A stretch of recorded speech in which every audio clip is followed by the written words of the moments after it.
This incident happened to me in July of 2015. Just for clarification, I'm a 22-year-old female. 2014 was a rough year for me. I went through an awful breakup with my first boyfriend that sent me into a depression that I never thought I'd get out of.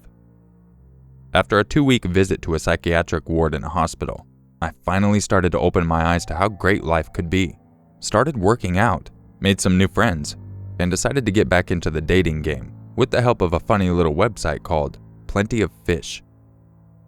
I met a lot of weirdos on there, but also met some really decent people, so I can't say it was all bad. I stated in my profile that I wasn't looking for anything in particular, but whatever happens, happens. A guy who lived about an hour away from me, in a town where I grew up, messaged me one day. We had mutual friends. A distant friend of mine dated his sister, who I met a few times, and she was cool.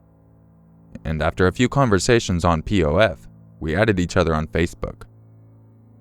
Well, that summer, my best friend Katie, her boyfriend Lincoln, and I decided to drive out to a bar in that town because Lincoln's friends were playing a gig.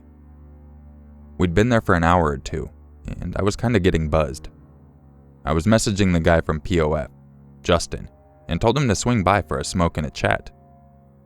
A few minutes later, Justin shows up, and we hang out a few minutes before he goes to the other side of the bar to play the slot machines.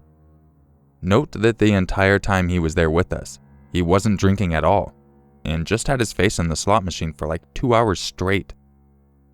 At one point, I asked Katie if we could go out to her car because I wanted a shot of vodka that I'd brought, just in case I ran out of money and didn't feel drunk enough. She agrees, and her, Lincoln, and I make our way to the car. Lincoln ends up locking the keys in the car, and we're just wondering if we should beat out the back window or find something to pry the door open with. Out comes Justin. We explain the situation to him, and he claims his house is just down the road a bit, and he has a coat hanger or something that can unlock the door. Katie and Lincoln agreed, and I offered to go with him, hoping to get to know him a little more on the way. Justin didn't seem drunk at all, and to this day I'm not sure if he was just really good at acting sober. We get in the car and pull out of the parking lot. We were barely 15 seconds away from the bar when we see a police cruiser parked at a convenience store up and across the street a little. The lights flicker on, and the car pulls out and starts coming after us right away. Justin is panicking. I don't know why. I tell him to just pull over and it'll be fine. But he had other plans. Being in a high-speed police chase. I don't know how fast he was going, but it felt like the speed of light. I remember telling him, "I don't want to die. I don't want to die." He said, "Don't worry, my house is close. I got this." He was turning corners like crazy, each time slamming on his brakes and spinning out like 3 or 4 times before going again. 2 or 3 police cars were right behind us with sirens and lights on, but he was determined to lose them. Next thing I know, we're in a ditch.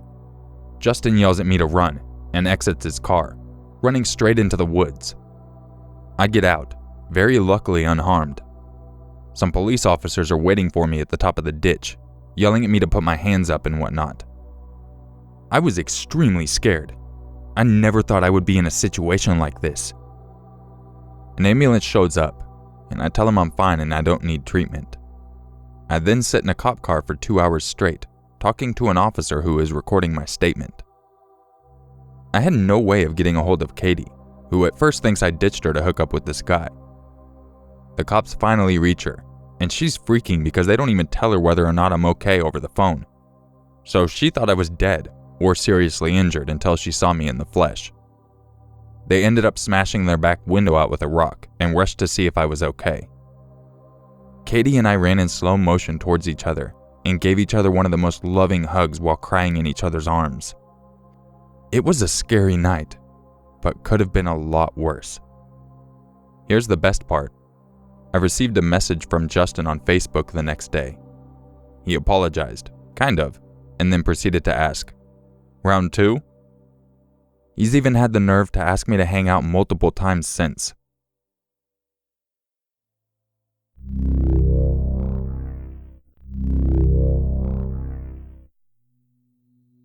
On a rainy night, in the era before cell phones, I was 18, walking a very long walk home from work, and I foolishly accepted a ride from a strange man. Small town girl, living in her lonely world, and I had just gotten off a double shift. He was elderly, acted genuinely concerned for me, and I saw a Bible in the back seat. Probably safe, right?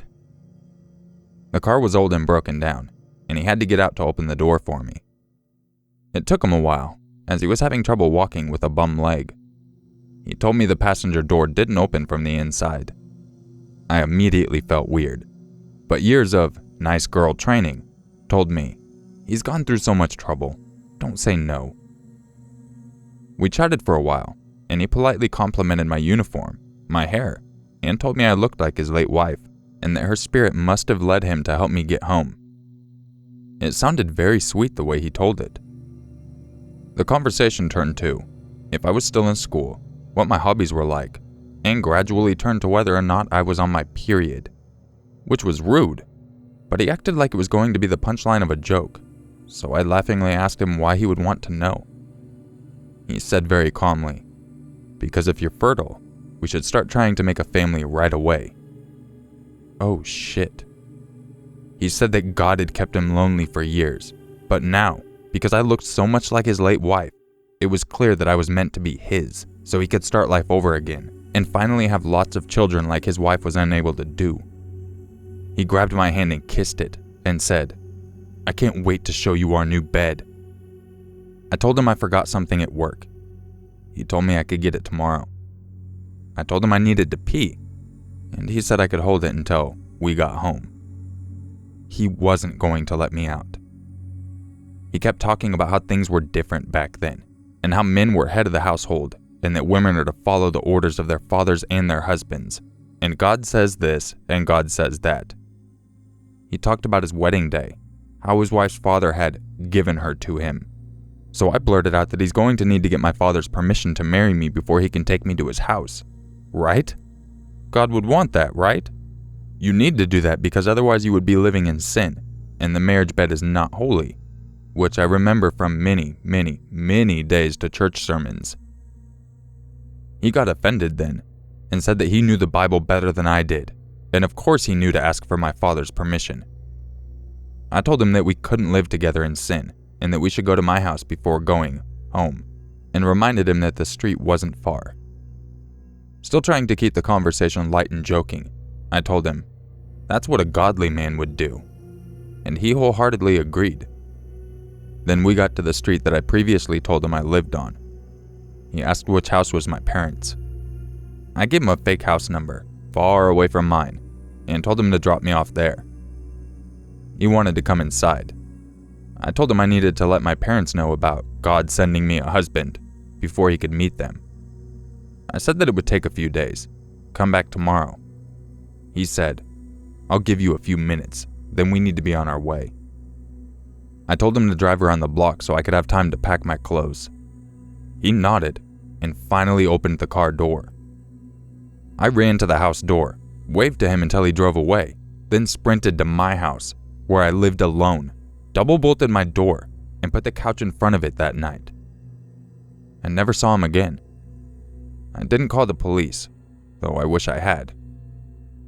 I moved in with my boyfriend a few days later, and I insisted on waiting at work until he could pick me up. Every night.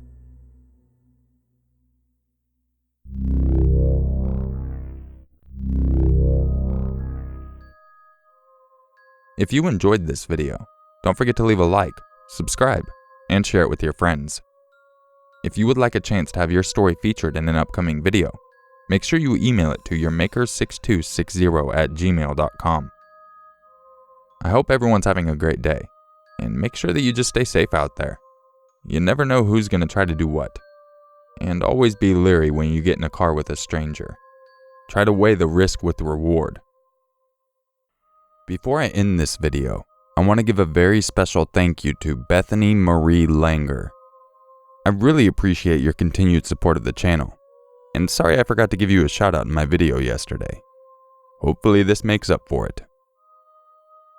I'll catch you guys in the next video, and just remember, it's always scarier if it's true.